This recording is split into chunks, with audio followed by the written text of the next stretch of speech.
I know this really bugs Boston fans, but what are you going to do?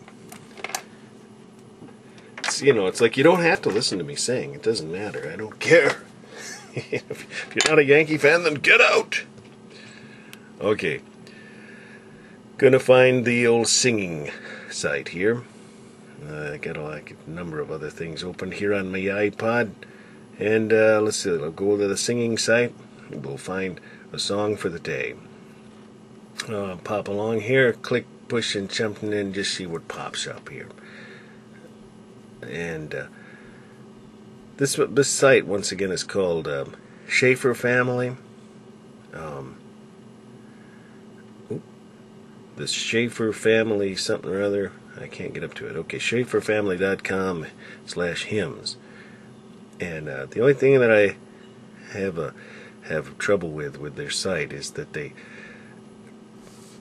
got it in frames here, so you can't necessarily tell what in the world you're clicking on, unless you I mean, like, okay, it doesn't open up a new window and wham. Okay, let me just read you this, what I just did come popping up on, because there's a great old song by Robert Robinson, who lived from 1735 to 1790. I wouldn't have known this song was so old. He got saved under the ministry of George Whitefield. He even entered into the Christian ministry, but is still tended to wander from God. Tended to wander. He wrote the hymn that I'm about to sing as an autobiographical sketch. His heart would get out of tune, causing him to neglect God. Can't we all relate to that? In stanza 2, he tells of his conversion. And stanza 3, he admits that he was a daily debt to grace and asked God to help his wandering heart. One day, in his latter years, while he was on a stagecoach, a female passenger wanted to share her faith with him. His actions that day spoke as one not knowing Christ. She quoted this hymn, saying, "These words might help you as they have helped me." He sobbed, "Madam, I am the poor, unhappy man who composed that hymn many years ago. I would give 1,000 worlds, if I had them, to enjoy the feelings I had then." Well, interesting. Interesting that a man would admit such a thing. And here's the song. I just saw this on, one of those Hallmark Channel shows that were based on some books written back whenever my wife read all of those books when she was a kid.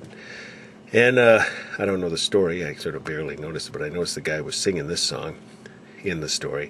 "Come, thou fount of every blessing, tune my heart to sing thy grace. Streams of mercy never ceasing, call for songs of loudest praise. Teach me some melodious sonnet, sung by flaming tongues above. Praise the mount I'm fixed upon it, mount of thy redeeming love. Here I raise mine Ebenezer, hither by thy help I come, and I hope by thy good pleasure safely to arrive at home.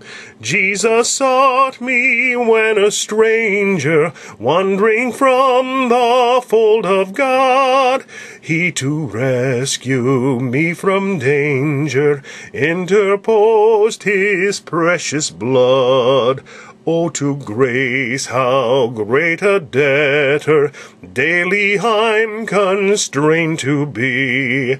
Let thy goodness like a fetter bind my wandering heart to thee.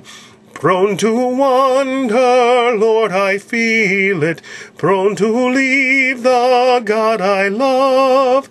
Here's my heart, oh, take and seal it for thy courts above.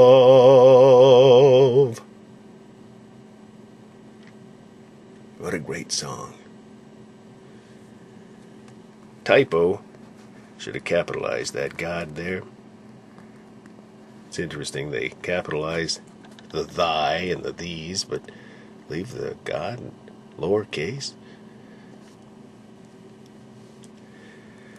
Also want to mention that we have a songbook where they changed bind my wandering heart to thee. They changed it in the hymn book that we used to bind my yielded heart to thee. And I thought, I think the songwriter knew what they meant when they were doing that. It's a pet peeve of mine when folks change the words to hymns. But of course, in this day and age where they feel like they can change the word of God, I guess changing words in a hymn, well, by comparison, that's nothing. I appreciate you coming by.